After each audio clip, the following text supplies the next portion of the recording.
A homeless single mother and her 6-year-old daughter stumble into Manhattan's most exclusive restaurant on Christmas Eve, where a grief-stricken billionaire CEO buys them dinner.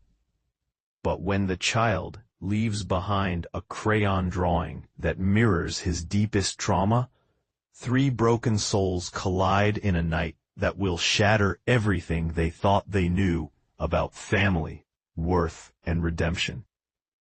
The snow fell like broken promises over Fifth Avenue. Maya Rodriguez pressed her daughter closer, feeling Emma's small body shiver through 3 layers of donated clothing. The golden light spilling from Aurelius' restaurant seemed to mock them, a cathedral of wealth they had no business approaching. "Mama, my tummy hurts," Emma whispered, her breath forming tiny clouds. Maya's heart cracked. Again. Always again. 3 jobs, 14-hour days, and still her baby went to bed hungry more nights than not. The shelter had closed early, for a private event. The soup kitchen was full. She had $4.37 in her pocket, and a pride that was bleeding out onto the frozen sidewalk. "I know, baby, I know." Through the floor-to-ceiling windows, she could see them, the beautiful people. Diamonds catching chandelier light. Laughter that sounded like it cost nothing. Maya's reflection stared back at her, hollow-eyed, 32 years old, but aging in dog years. Wearing a coat she'd found in a dumpster behind Bergdorf's. "You don't belong here. You've never belonged anywhere." But Emma's hand was so small in hers, so cold. Maya pushed open the door. The warmth hit them like a slap. Suddenly, Maya was aware of everything. The hole in Emma's shoe, the stain on her own jeans, the smell of the streets clinging to their clothes. 200 eyes turned toward them. The classical music seemed to pause. At a corner table, alone in a sea of empty chairs, Alexander Chen didn't look up from his phone. The youngest, self-made billionaire in tech, though you wouldn't know it from the exhaustion carved into his face. 36 years old, empty. The Wall Street Journal had called him the man who built tomorrow. His therapist called him functionally depressed. His mother, if she were still alive, would have called him lost. He was supposed to be at a Christmas gala. Instead, he sat in the restaurant his mother had loved, ordering her favorite meal, eating none of it. 3 years since the car accident. 3 years of breathing without living. "Excuse me." The maitre d's voice cut through the silence like a knife through silk. "I'm afraid we have a strict dress code."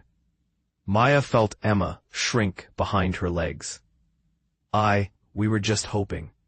Maya's voice caught. "My daughter hasn't eaten since yesterday morning." The maitre d's expression didn't change.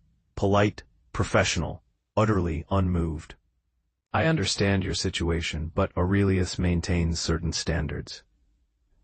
"How much for a child's meal?" Maya pulled out her wadded bills. "I have $4. Someone laughed, actually laughed. Alexander's head came up. Emma stepped forward before Maya could stop her. 6 years old, with her mother's dark eyes and a courage that broke Maya's heart daily. "My mama works really hard," Emma announced to the entire restaurant. Her voice high and clear. "She has 3 jobs. She's the strongest person in the whole world." The silence shifted, became heavier. Alexander stood. He didn't know why.